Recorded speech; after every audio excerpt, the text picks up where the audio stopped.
You mistake a horse and a dog because a dog is not that tall. Right. I don't know. It isn't. That doesn't make sense. Hello. We're here discussing the deep things of life. It is episode 9. Can you believe it?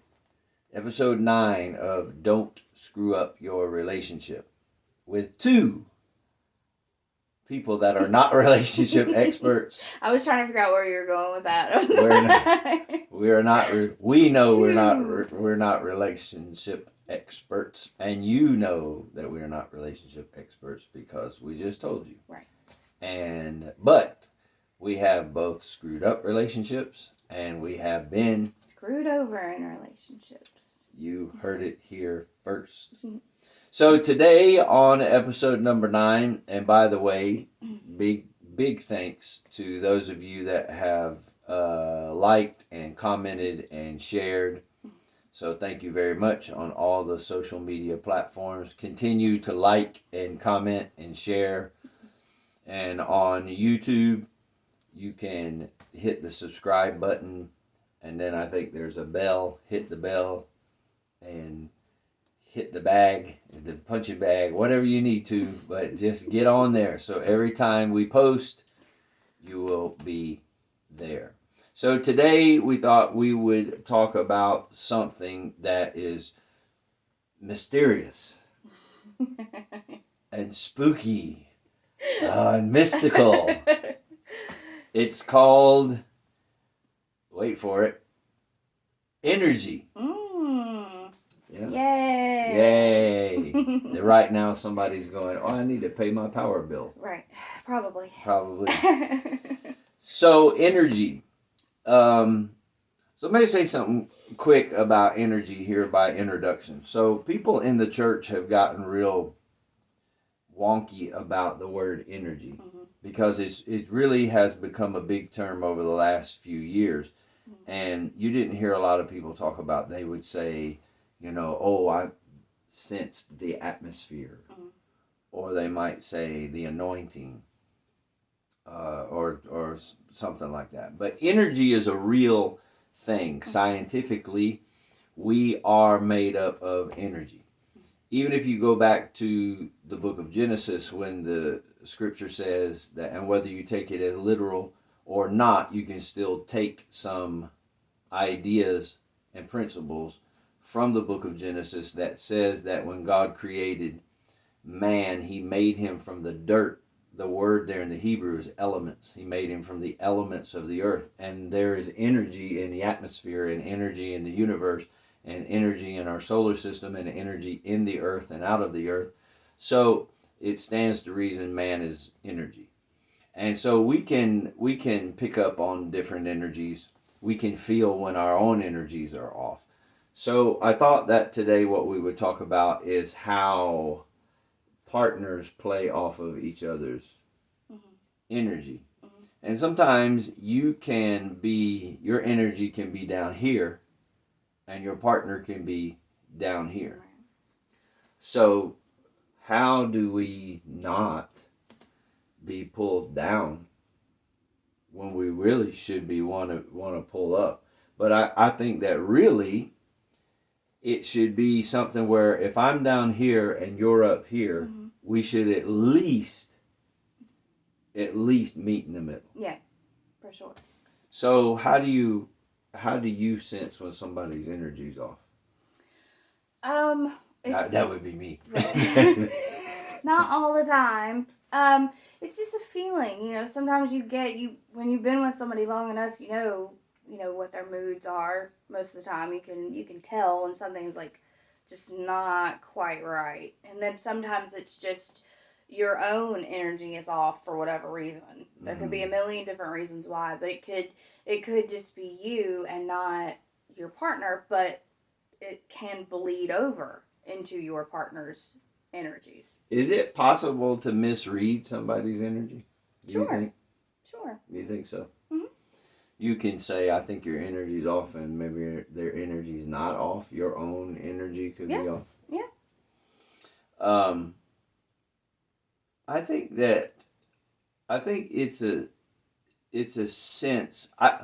This is kind of sad in some aspects that people who have been together and say they want to be, obviously if you're a couple you want to be together. Right. That's in theory. Right. In that theory. you want to be together. But people can be together and not really sense when their partner is going through something. Mm-hmm. True. And at that point, I think you either have gotten to where you just don't care. Mm. Well, you can. I mean, that can be part of it. But the other part is that you could just not be noticing. I mean, sometimes we all get in our own little worlds and we're doing our own thing and we're not tuned into what our partner is doing. So therefore, we're going about doing our thing because we're fine. Meanwhile, they're struggling with something. But we haven't picked up on it yet because we're moving too fast with our own stuff to be paying attention. Okay. This is where I think if you want to connect in your energy, this is the big way to do it. You have to communicate. Oh, for sure. Absolutely. You have to talk. Mm-hmm. And you have to pay attention. You actually have to involve yourself in your partner's life and what they're doing. Like, I'm not saying that you have to, insert yourself into absolutely everything. But if you come home and you're at a 10 and maybe your partner is sitting on the couch and you walk in and maybe the air feels a little bit heavy for whatever reason. And you know that it's not you because you're in a great mood. You've been very productive. It was a good day at work. It was a good day exercising or whatever, and then you come in and it's like, oh, it feels a little heavy in here. But instead of maybe going to your partner who's sitting on the couch watching TV in their sweats, which could be a little bit unusual for whatever time of day you're in, instead of stopping and checking in and saying, you okay? What's going on? It seems a little whatever, Yeah. You continue to just flit about your business. Ooh, so this is that was a lot. Sorry. No, sorry. but that makes me think about if you are coming home all the time saying, I'm in a good mood, I'm feeling really, really good, mm-hmm. and the closer you get home, you start feeling heavy, mm-hmm. that's when you better get some help. Mm-hmm. Or get out. Yeah, and not necessarily if it's just a one-off situation where you don't normally come home and it doesn't normally feel heavy. You're normally really, really happy to be home and you've got a happy life. It's just today you've come home and it's a heavy. There's something heavy. So you're talking about something out of it's not ordinary. Yeah, right? Definitely out of the norm. And you may not be, you and your partner should have separate lives, separate things that you do. But you may not work at the same place. You work at different places. He likes to play golf. You like to crochet or whatever. I don't know. But you have the separate parts. That's my point. You have separate parts mm-hmm. that you do, separate factions of your life. But you are connected, and when you are together, if you cannot be sitting here watching us and going, man, I don't have that. If you're sitting there and you're going, I don't have that. When I get around my partner, I'm drained. They wear me down. And it's a continual thing. Mm-hmm. Then you really have an issue that you have to deal with. If it's a one-off thing, like you're talking about, then you have to communicate. You have to talk. Because misunderstandings will cause an effect in the energy. For sure. There will be a disturbance in the force if you don't communicate with each other. And this is a big thing. So we talked about in the very beginning of the introduction of this in episode 1, we talked about how, and we tell you all the time, we're not relationship experts, but what we do is we share with you things that we have done, right or wrong. Right. I've probably learned more things by my mistakes than I have by my successes. Yeah, for sure. And I don't know if that's normal or not, but that just seems to be how I do it. But I do know that your communication is, and even while I'm saying it just, I believe it more and more. Your communication and your energy are linked together. Mm-hmm. Yeah. If you can feel like the energy is off, then you need to talk. Right. Absolutely. Because if you're talking with your partner and you two are communicating, you're going to begin to repair whatever's going on in regards to your energy. Right. And misunderstandings can be dealt with. Maybe you don't see the future the same, or something happened and you saw it one way and they saw it another.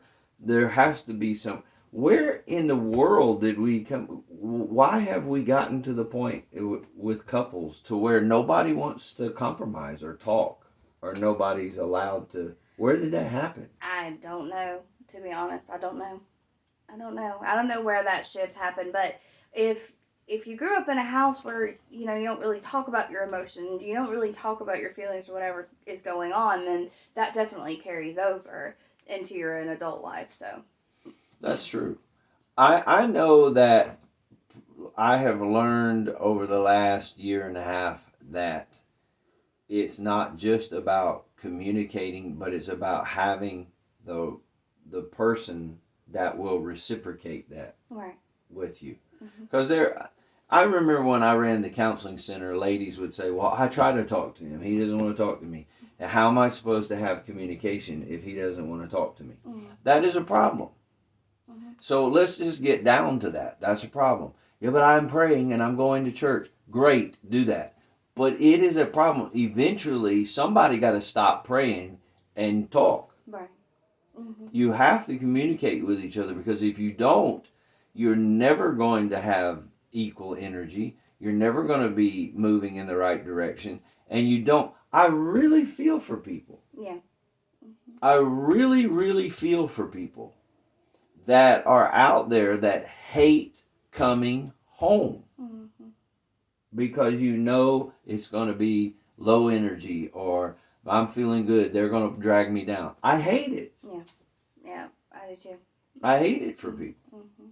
And the fact of the matter is, there's no easy fix to it. There's no abracadabra. There's no waving of the hand. Mm-hmm. You're going to have to get in each other's face, not to scream and fight. Right. And let me tell you this too.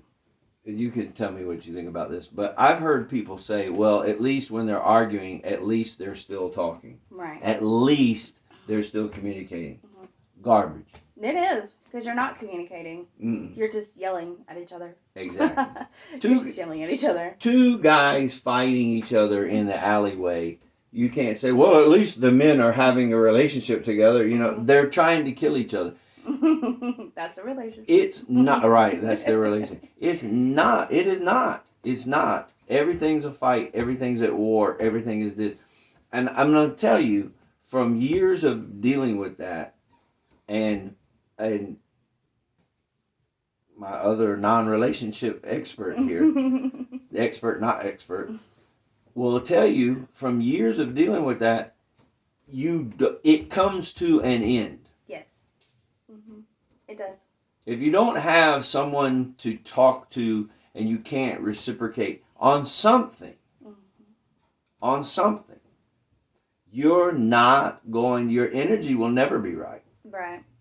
Exactly. The force will always be disturbed. Right, and it will, because for whatever reason, there's not a safe space. You're not creating a safe environment for that person to be able to talk to you. When they say, I really need to talk to you about something. And if your first reaction is to go, of course you do. Mm-hmm. That's not creating a safe space for that person to be able to come to you and say, you know what, we've got an issue and I want to discuss it. Instead of going, of course we do. That's the next one. Naturally. Next, we need to talk about safe spaces. Yes. Safe spaces. I'm rambling.